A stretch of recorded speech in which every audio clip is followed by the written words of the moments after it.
രക്ഷിതാക്കളെ, എന്റെ കൂട്ടുകാരെ, അസ്സലാമു അലൈക്കും. മുത്തുനബി സല്ലല്ലാഹു അലൈഹി വസല്ലമയുടെ ജന്മദിനത്തിൽ 2 വാക്ക് സംസാരിക്കാൻ അവസരം ലഭിച്ചതിൽ അൽഹംദുലില്ലാഹ്. മുത്തുനബി സല്ലല്ലാഹു അലൈഹി വസല്ലമക്ക് എല്ലാവരെയും ഒത്തിരി ഇഷ്ടമായിരുന്നു, പ്രത്യേകിച്ച് കുട്ടികളെ. ഒരിക്കൽ മുത്തുനബി സല്ലല്ലാഹു അലൈഹി വസല്ലം ഒരു സ്വഹാബിയുടെ വീട്ടിൽ പോയതായിരുന്നു.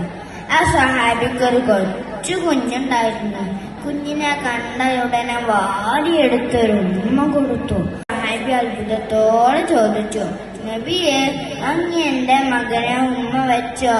ഞാൻ ഇന്ന് വരെ അവനെ ഉമ്മ വച്ചിട്ടില്ല. അത് കേട്ടപ്പോൾ നബിയുടെ മുഖം ചുവന്നു.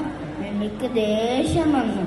നബി പറഞ്ഞു, നിങ്ങൾ കുട്ടികളെ സ്നേഹിക്കണം. സ്നേഹിച്ചാൽ മാത്രം പോരാ, അത് പ്രകടിപ്പിക്കുകയും വേണം. ഇന്ന് തിരക്കേറിയ ജീവിതത്തിൽ ആർക്കും കുട്ടികളോടൊപ്പം കളിക്കാൻ സമയമില്ല. ഞാൻ നിങ്ങളോട് പറയട്ടെ, കുറച്ചെങ്കിലും കുട്ടികളോടൊപ്പം കളിക്കാൻ സമയം കണ്ടെത്തൂ. അത് മുത്തുനബി സല്ലല്ലാഹു അലൈഹി വസല്ലമക്ക് ഒത്തിരി ഇഷ്ടമാണ്. ഇത്രയും പറഞ്ഞ് ഞാൻ കൊച്ചു പ്രസംഗം നിർത്തട്ടെ. അസ്സലാമു അലൈക്കും.